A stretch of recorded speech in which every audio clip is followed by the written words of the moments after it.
Hello, my friends. My name is Jeffery, though you may call me Deef, and welcome to the Streemtech Sprint Summary for August 30th through September 13th, 2022. For those unaware, a sprint is a unit of time that a team has to complete a specific amount of work.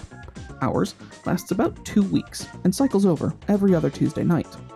This video is going to go over the work that we completed in the sprint that just took place. Every company has things that they have to do that are more administrative than direct development, but those things are just as vital.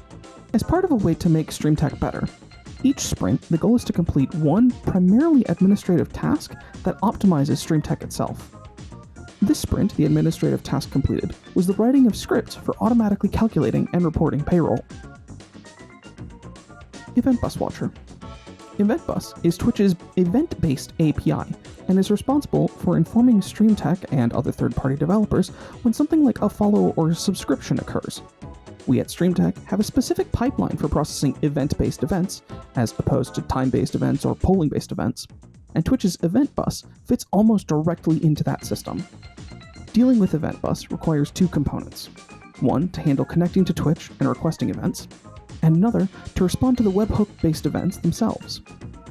The former is still under construction, as managing arbitrary connections to Twitch is a little bit complicated to say the least. The latter, however, is actually complete.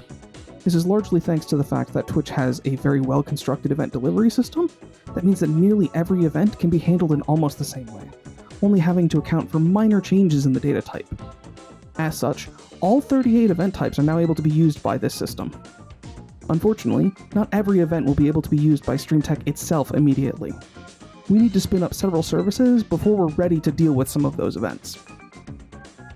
Gacha Alerts backend. The backend of Gacha Alerts design is going well.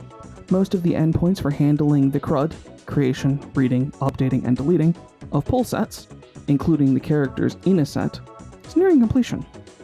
We have a process down for creating these endpoints now, and we will be able to rely on this process to speed up our development of Gacha Alerts as we move forward.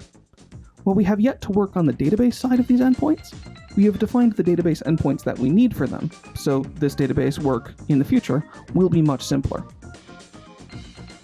On the front end of Gacha Alerts, we have a really noticeable change, and as we promised last sprint, we actually have something to show off today.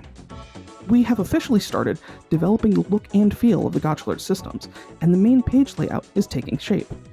As you can see, the title bar, background, and footer are all basically in place, and it really ties everything together. While there's only placeholders in the main content area for now, and several important things are still missing, such as paging back and forth, it's really nice to see the HTML and CSS education from last sprint starting to show its worth. While the backend changes for Turboencabulator were completed last sprint, the migration for the front end was not yet complete. This sprint, we made sure to take a look through the changes we made to the backend with a fine-tooth comb. Using the newly generated code, we then switched out the existing service. Unfortunately, this was not an easy swap-and-place migration, as the Turboencabulator front-end service had many helpers to make logging in as simple as possible. It was still able to be completed rather quickly, however, once the proper separation between the endpoint calls and the helper functions was made. The new system is currently in place in the QA environment, but may be deployed to our production environment soon. That wraps it up for our sprint summary.